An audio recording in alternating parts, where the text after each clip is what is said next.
Cool.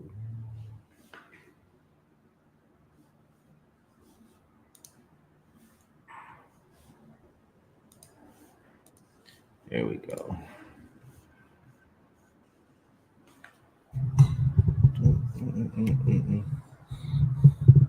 Weekend was good. Pretty good, uneventful. So that's always good when there's not too much going on. What about you?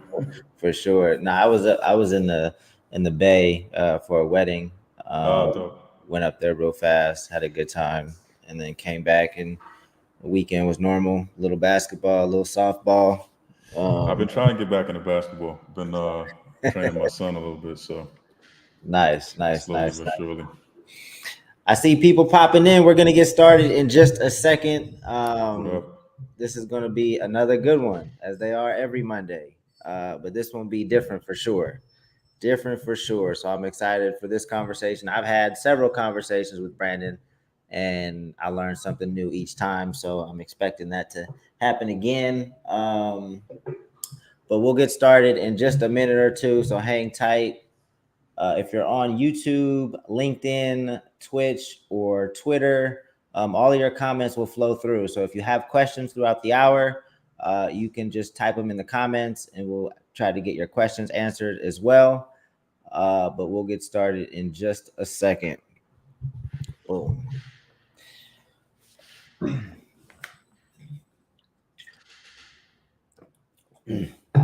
Let's get it started. So, Brandon, normally when we start these sessions, we started out with asking the guests what their win was from the past week. So, whether it was a big win or a small win, what can you celebrate from the past week that gives you some good momentum going into this week?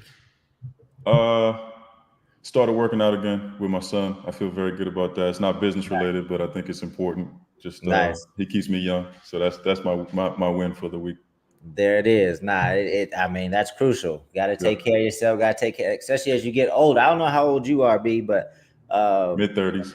okay. So yeah, you getting up there, so the knees might start It's already feeling a happening. little different. Yep. I used to be able to dunk and all that, so now I got to pass it on to the next generation. For sure, for sure, for sure. So today's office hour session, I got my guy Brandon Tory here. He's the founder and CEO of FORMLESS.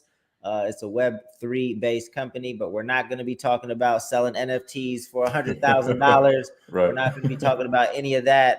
But what he's working on is interesting, and I think is going to be useful and going to be game changing for the music industry going forward. So, Brandon, appreciate you being here, man. Thank you, Dan. It means a lot coming from you. I know you take those words very seriously, so I appreciate it.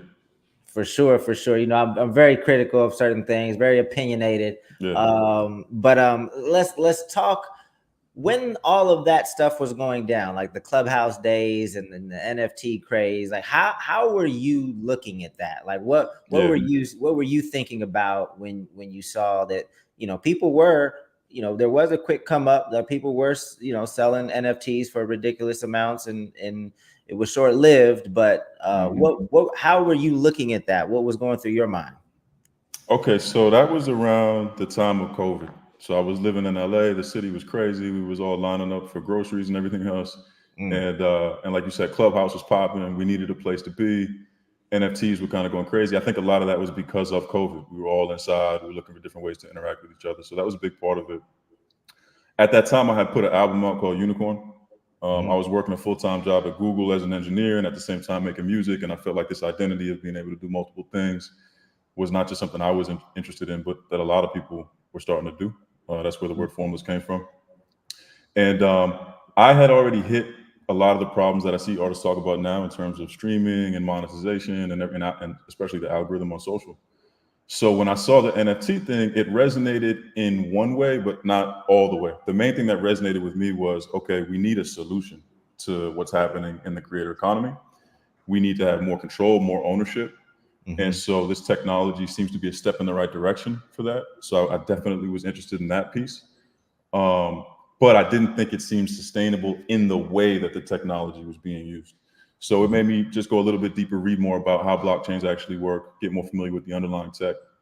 And that's where formless and shared protocol really was born, was out of that time period when I decided to ultimately leave Google to go all in. Yeah. So what exactly is Formless, and what are you guys? What do you guys do, or what's the kind of the vision Yeah. for Formless? So Formless is almost like a parent tech company. It's really a big part of my identity. Ever since I was a kid, I wanted to be a hacker. I was deep into tech, but also into creativity. And so I believe in a future where we can be excellent at multiple things. I don't think we have to choose. And so Formless is really the umbrella for that. The idea that we can be excellent creatively, we can be excellent in technology at the same time. And so with that, we're building a network, which we call Formless Network. And there's a bunch of technology or several technology you can use to interact with the network. And one of them is called Share and Share Technology. And what Share Technology is a set of tools and smart contracts that enable creators and creative people to do a couple cool things. One, to monetize directly peer-to-peer with their audience. Two, to do instant revenue sharing. So you can build these collectives and these communities who co-own things, which is really dope. And then three, to build community. So to get access to data, to be able to interact directly with your audience, your community, your fans, and to build over time. And what I think is a really important trend toward getting away from the vanity metrics of the quote unquote Web2 social media platforms into more so building sustainable business and sustaining ourselves as creators over the long term. Dope. So I think, and I think we just did this on my other podcast, but let's to make people so that people really understand what's going on. Let's walk through an example.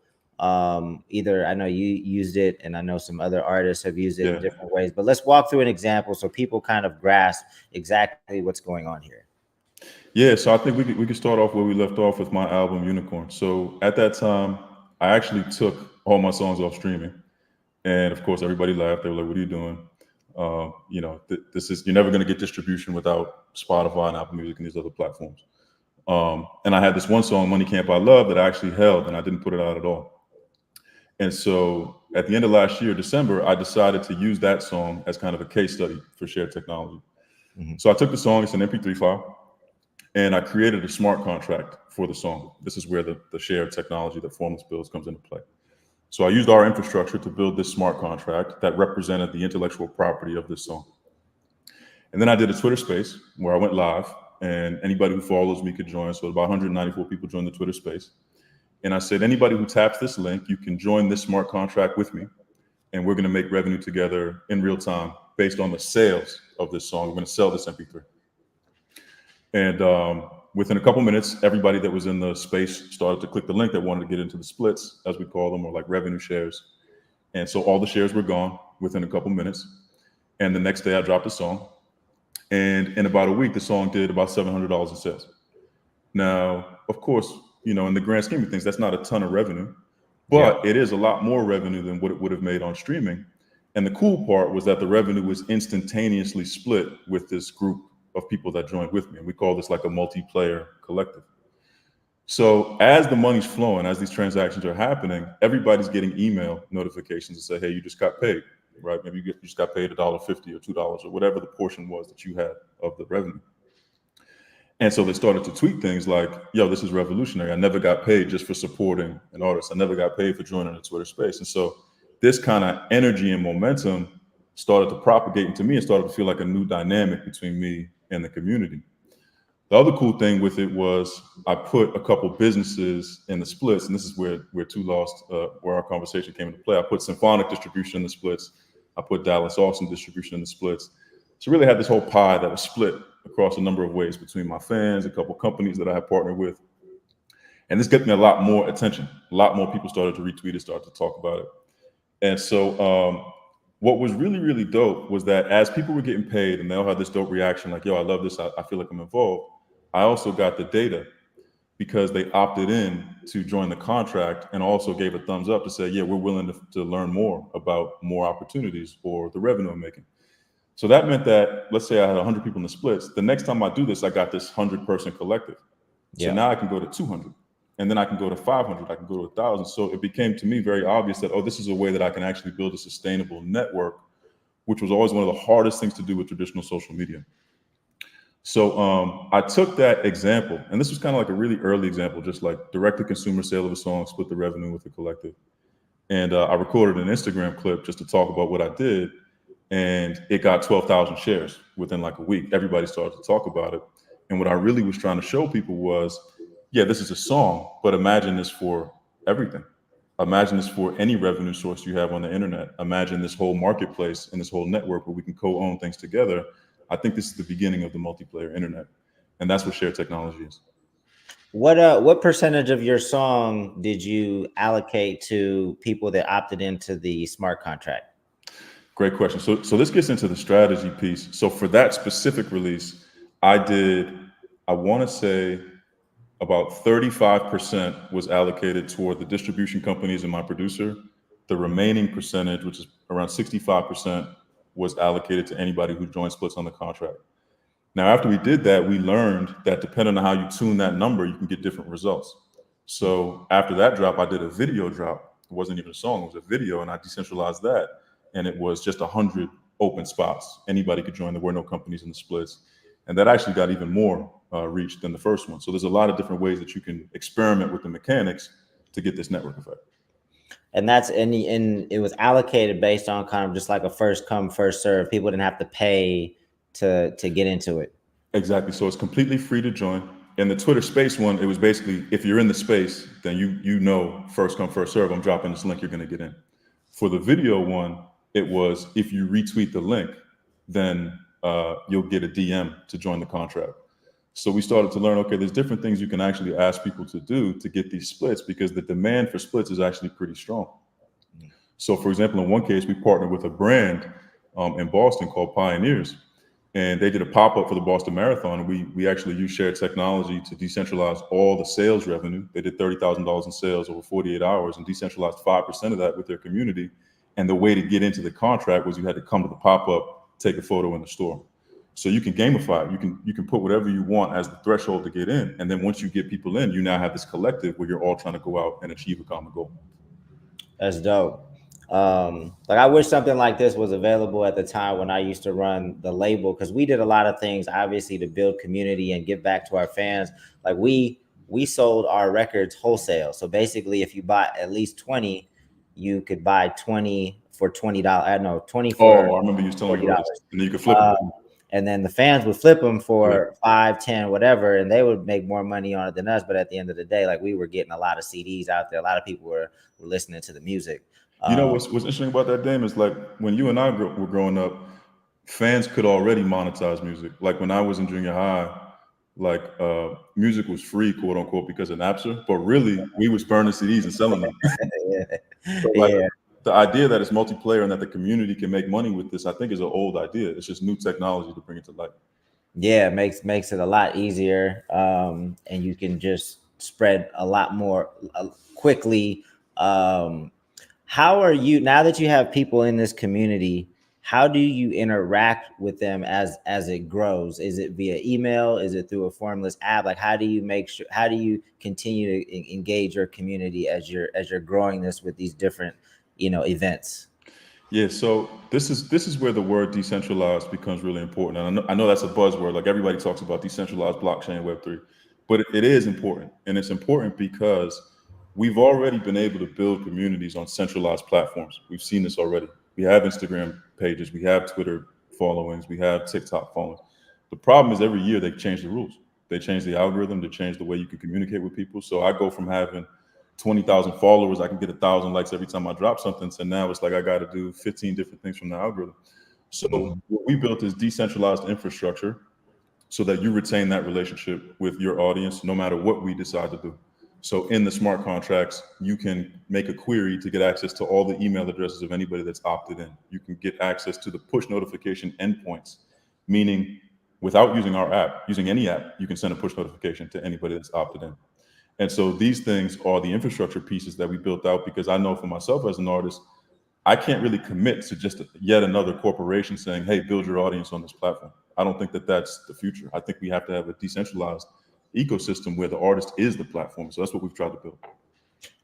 I mean, obviously, I'm no, I don't know how to code, but it sounds like how that sounds difficult to be able to allow people to use push notifications, Yeah. like So So there's some interesting new developments in technology that make this possible. So one thing Apple did, which I think is really cool, as of iOS 16, they made it so that you can receive push notifications on your phone without installing an app.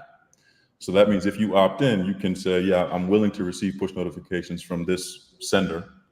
Um, and I authenticate that. I don't have to install anything. That's a very big deal because it means now you don't have to go to the App Store and install some random thing that you have to build on. You can just make a direct relationship with whoever sends the push notification. And so we looked into that and leveraged it to say, okay, let's give people an API and a dashboard and the tools to be able to send these messages to their community, whether or not it's through us. And that means that it's truly a multiplayer collective. Every time you run one of these things and you're getting those contacts, you then can build out bigger and bigger collectives. And this is one of the things we were talking about with Aaron. Like, think about the idea of having a 10,000 person team. I think that's the future of the internet. Right. That sounds, I mean, that sounds like a game changer by itself. Just that ability right there to send out push notifications. So when I looked at it, I was like, oh my God, this is the answer because this is the number one problem. Like, I don't really like texting people because texting is kind of a personal space. Email doesn't have a high open rate. But if I can get push notifications to my fans to let them know about certain things that are happening, that's a game changer. But the problem is you still have to have a compelling value proposition for them to opt into that, Right. right? If I just go on Instagram and say, hey, subscribe to push notifications on this decentralized network, hit or miss. But if I can use revenue sharing and things like actually community participation so that you're feeling an immediate reward. And the first notification you actually get is not, hey, buy my song. The first notification you get is, hey, you just made $2. That actually makes it a lot more attractive for people to use the tech. I don't know what's going on with my. We lost Dan. Can you hear me? I can hear you. I can't see you anymore. Okay, you're back. Damn, what's going on? Why am I? It looks like it switched cameras on you. Hold on, let me check. My bad. Camera. Okay. Boom. There we go. All right, cool. That was weird. And I lost my question too. Shit. Damn it. So we were just talking about the push notifications, Yes. being a game changer. How, if you were an artist that's more in the beginning stages and you have access to obviously, like, your strategy is going to change probably over time, as you grow as an artist, or once you have like a community built in. Like, how would you be approaching this technology if you don't have an engaged, or if your community is pretty small at this point? So I think about this a lot. So I'm glad you asked. I think first and foremost, you got to master your craft. You have to get to a point where you really, really love the music or the art that you're creating. And you have to be honest with yourself about that. I think that's step one, no matter what. Because in all the case studies we've done, if the creative is fire, it's like gasoline on top of the tech. If the creative is not fire, the tech doesn't help. So Right. that's piece one. Okay, cool. But let's assume you got that. There's a spectrum of steps that you can take, I think, now, given technology, and a playbook you can use to go from emerging to essentially mainstream. Mainstream, I would define as an artist who can generate ad revenue. If you can generate ad revenue, that means like people are willing to pay you sponsorship deals because you have a network that's big enough that it makes sense for them to do a deal with you. Or you can put a song on Spotify and generate meaningful revenue because it's doing numbers. That to me like qualifies like you've made it to that level. If you're on the lower end, like if you're just starting, if you're emerging, I think what you want to do is use your marketing budget very, very strategically to build this multiplayer collective. And so, to be very specific, what I mean is I would create decentralized ads using this technology. So instead of going out and shooting a music video just to shoot the music video, you shoot a small video that actually is a promotion. It's more like an ad. And then you turn it into a smart contract and you use technology like Share to say, I'm going to share all the revenue that this video generates with however many fans I have. Let's say I have 100. All you got to do is repost this to Instagram or retweet it or whatever. You'll get the link. You can join the contract. Okay, now I have this team. Okay, now let's say I only have 100 fans. That's cool. But this is a 100-person team. That's a very dangerous network. Now I take that $5,000, $2,500, whatever I was going to spend on playlisting or Instagram ads or whatever, And I actually use it to tell my community, for every view that this video gets, the whole collective is going to get paid at a rate of $10 per 1,000 views. And then you just let it go. And you can use shared technology to actually execute that in the contract. Now you have a decentralized ad. And we've done this where you have this 100-person group where everybody really, really wants this thing to get a lot of views. And so you do that and you collect all the email addresses of everybody who joins, and you do it again and again and again and again. You do that until you have a network that's a formidable size. Let's say it's 500, 1,000, 2,000 people. Once you have that, then you can go direct to consumer and actually make money. So you can sell things. Maybe it's merchandise, maybe it's tickets. The point is, though, that you have a direct relationship with these people so you can send them the message about the thing that you have for sale. If you try to sell something through social media, it's going to be very, very difficult. Whereas if you use this strategy to get the network and sell to the network, now you can monetize. Okay, so you repeat that again, and you use that revenue to invest in yourself. And I think over time, you do this so that it becomes bigger and bigger until you reach the point where you can be an artist who can generate ad revenue. And that's when you start to get brand deals and things like that. That, to me, I think is the modern playbook for artists. Dope. So do you have kind of like some of these playbooks like built into the system? Like, so if you use it in the way you just suggested, like how does the money actually get paid out? So you have a smart contract. Let's just say, okay, my ad budget is $500. You're going to pay this money out as people opt into the contract. As people share it and the views go up, money is getting allocated according to the contract. Yes.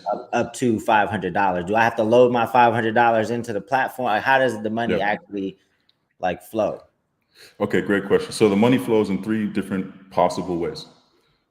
Way number 1 is the money is actually connected directly to the sale of the thing.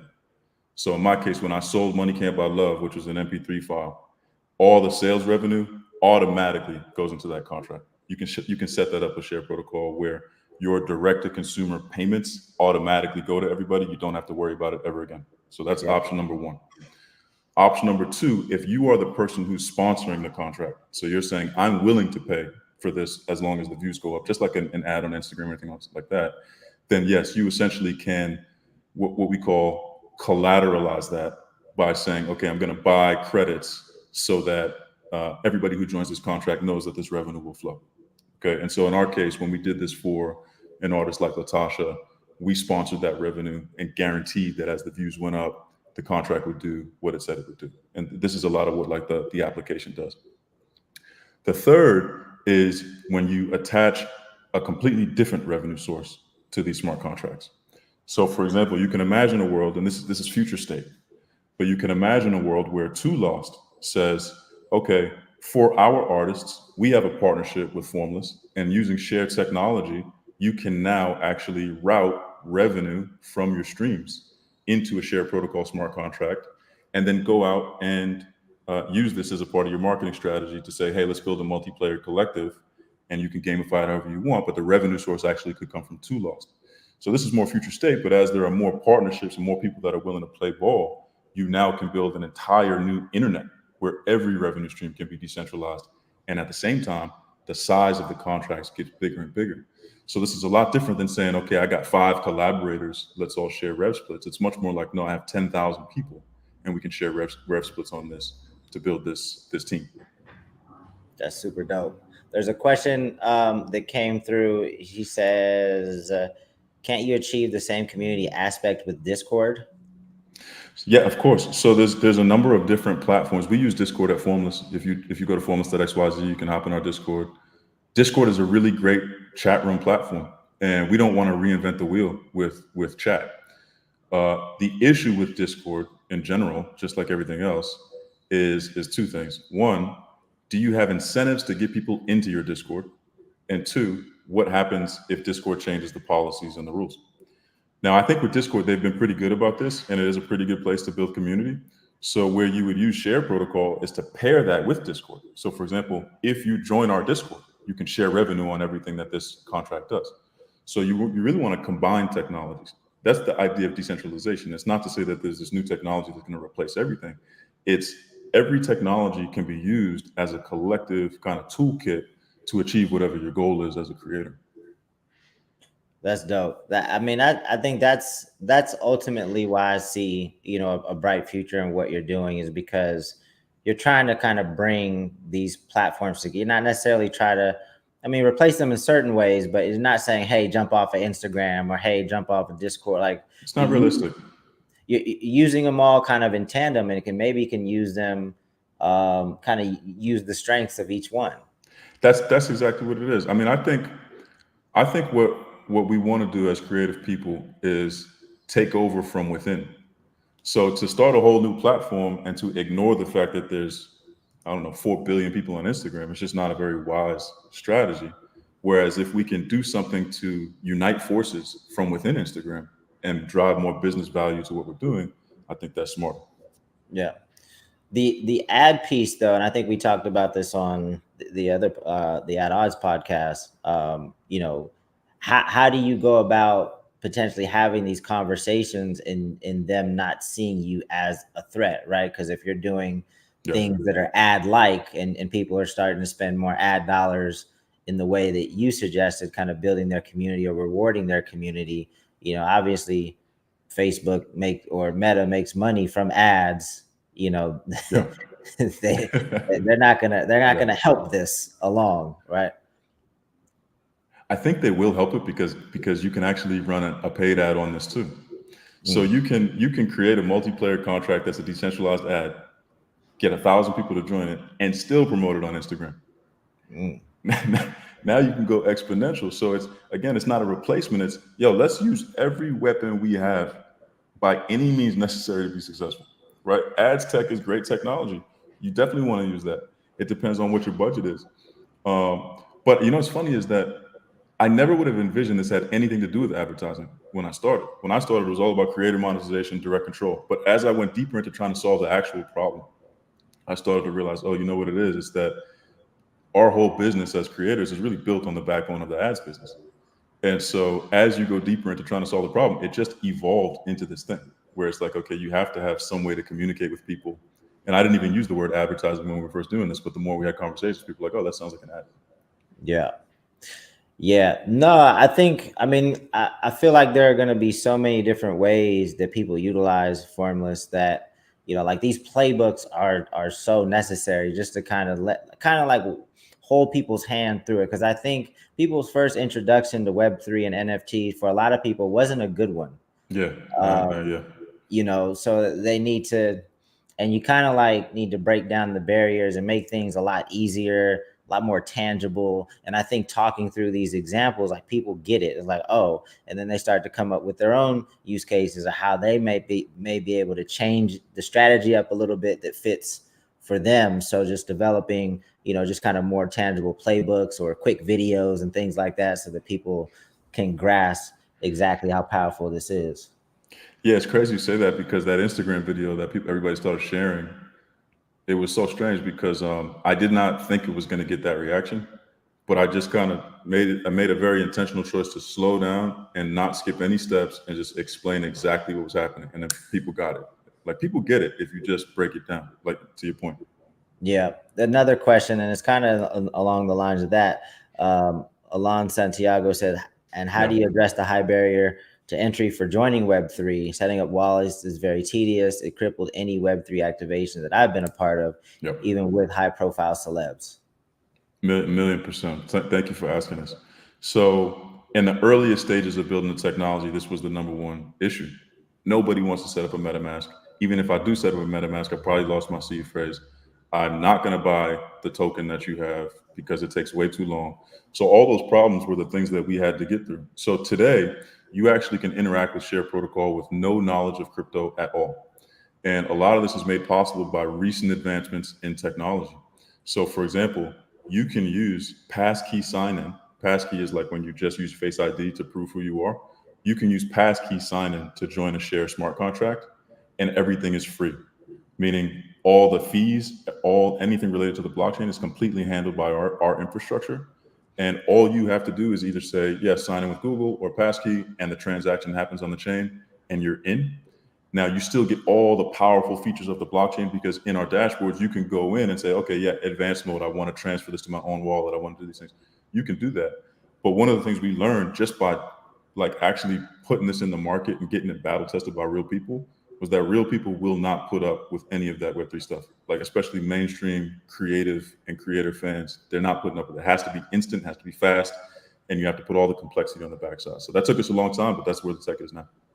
So what do you think is the biggest challenge for you for Formless right now?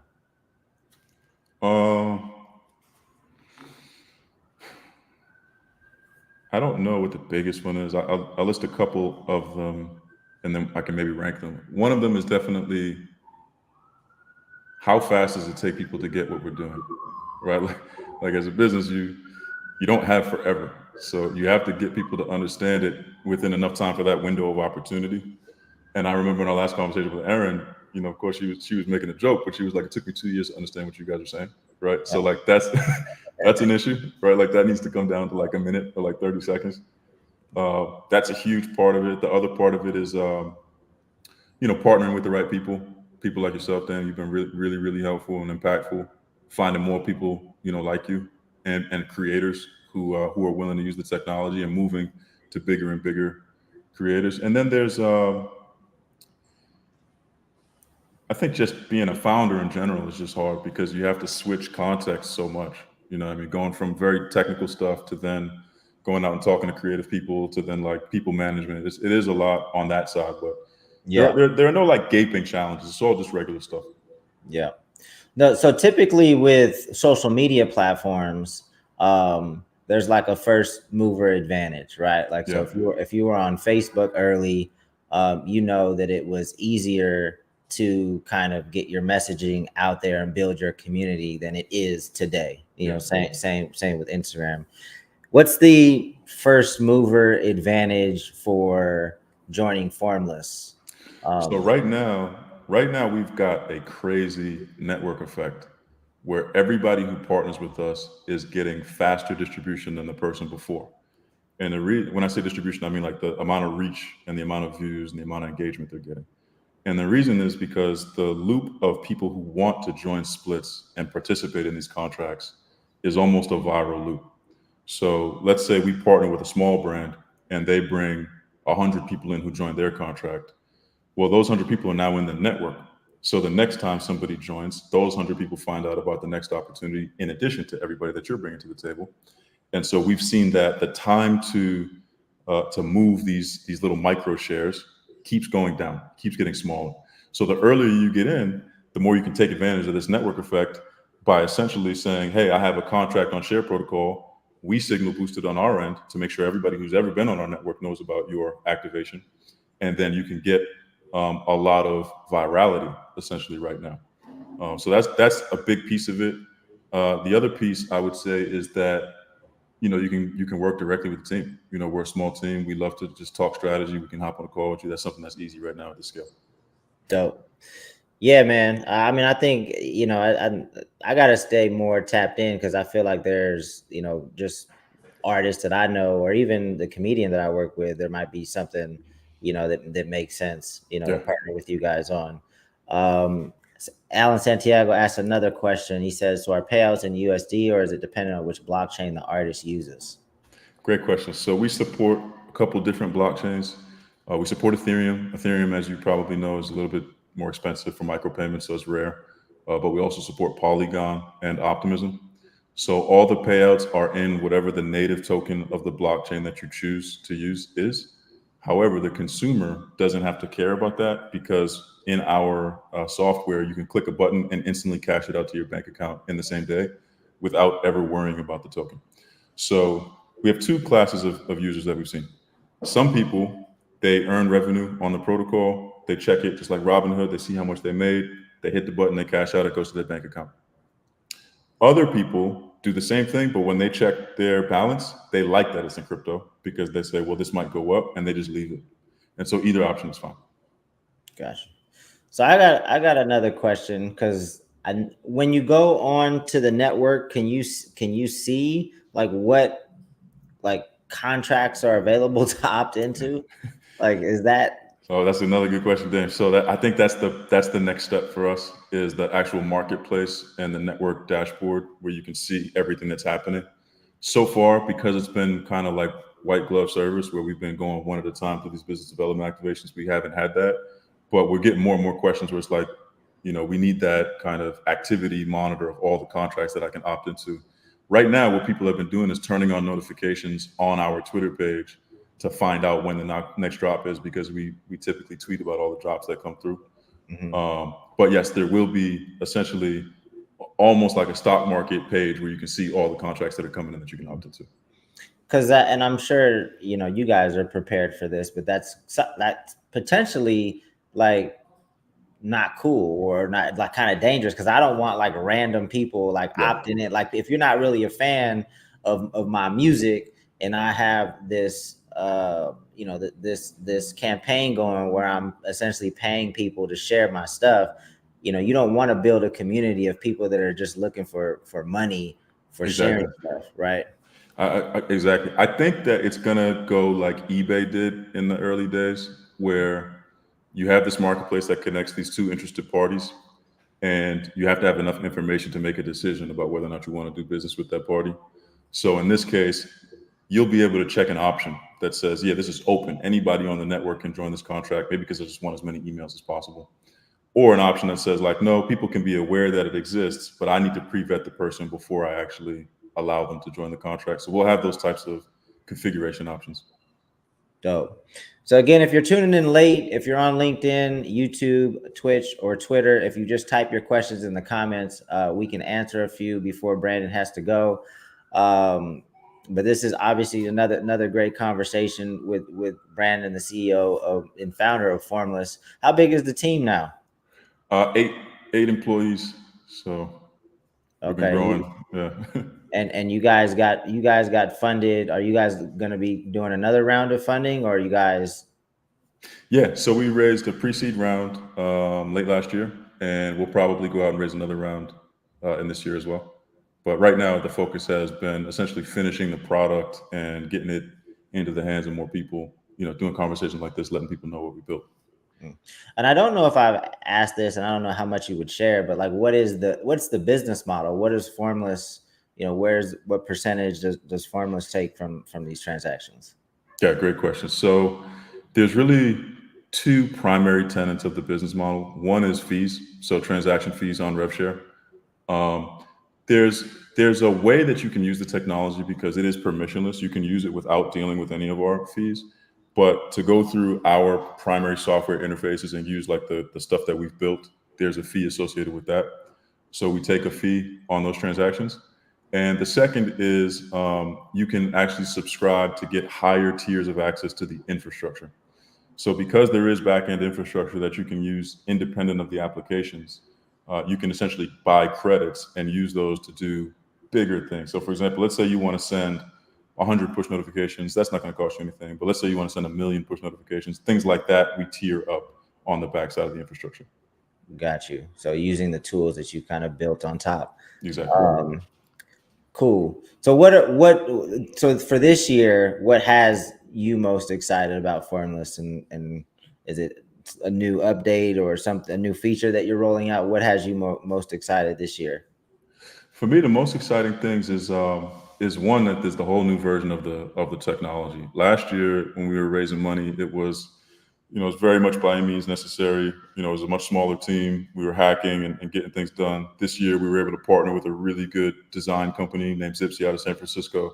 They helped us to retool the interface. We're really excited about that. All the things Santiago asked about getting all the crypto out of the way so that users don't have to deal with that. I'm super, super excited about that. So the technology itself, I'm really excited about people seeing what the product is. I'm excited about the product, and then I'm excited about using it myself. I'm excited about getting back into a little bit more of a creative space, kind of like what I did with Money Can't Buy Love, but using this tech with my own stuff to do more showing versus telling in terms of what you can do with this.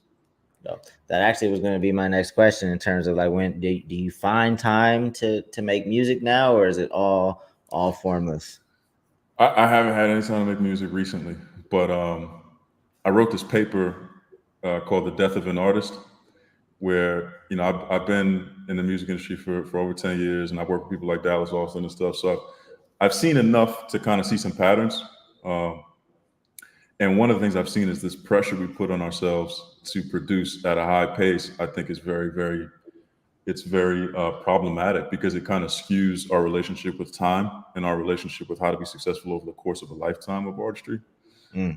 So I'm looking at it not so much as like, hey, how much music can I make, how fast, but like, what one small thing can I do this year that makes an impact? Whether it's putting out one song, putting out one video, putting out one thing, what's that one thing that I can do? Or maybe what's that one thing I did in the past that not enough people know about that I need to bring to light?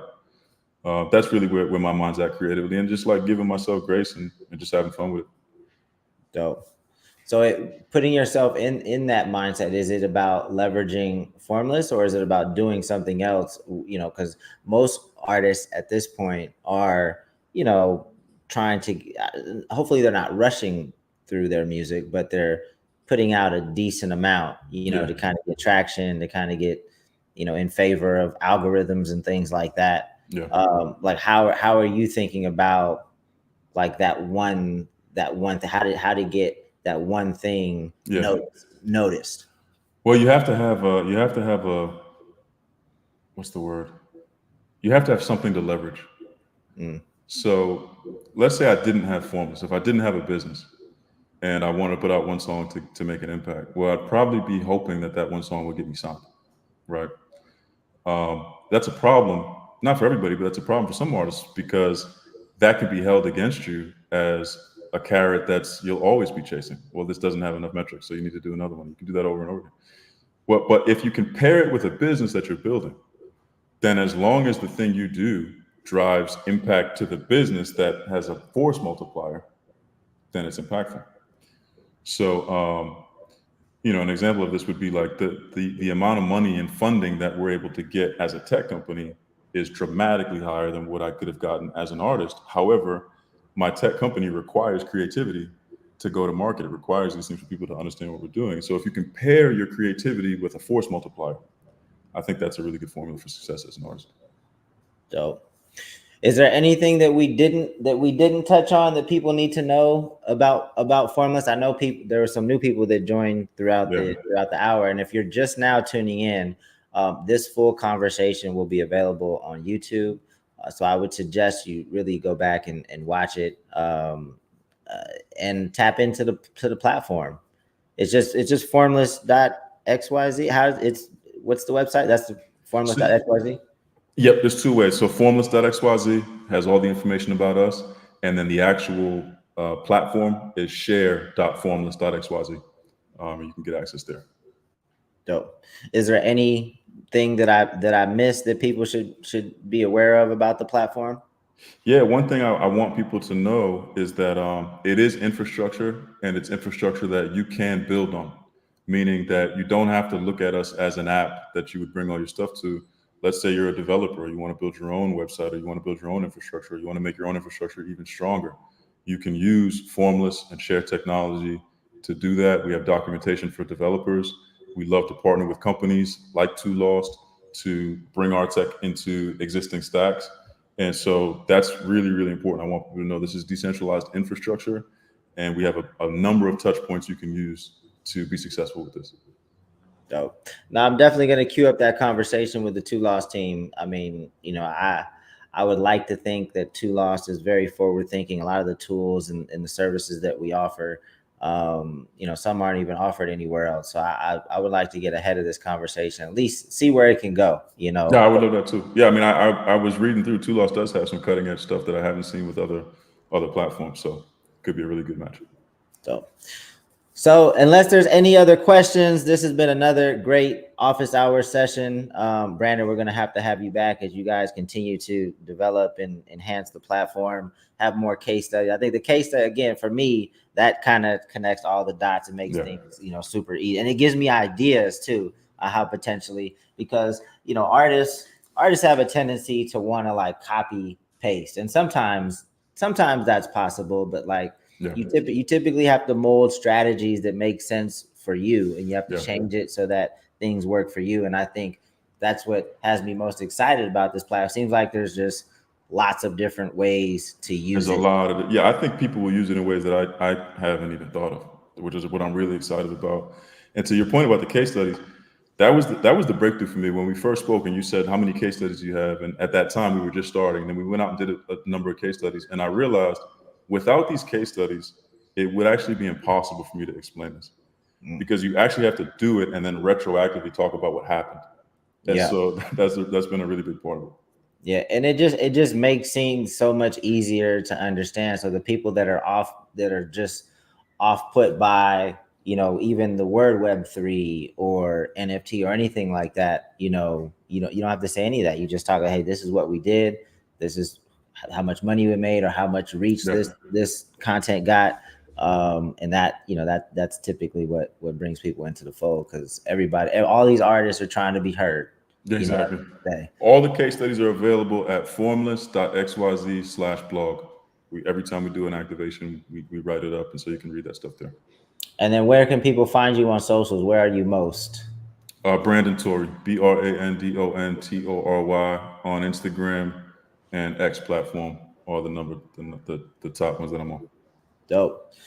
All right, y'all. Appreciate you tuning in. We'll be back next week. I believe. Hold on one second. I think I have this up already. I'm gonna tell you guys who we have next week. We have Ryan Schmidt, who is a music business lawyer. So I realized that we should have a lawyer on like fairly frequently, maybe once a month or once every 2 months, just to kind of give people a legal perspective of some of the shenanigans and stuff that are going on, or maybe even how you guys are moving and need to move a little differently to lower your risk.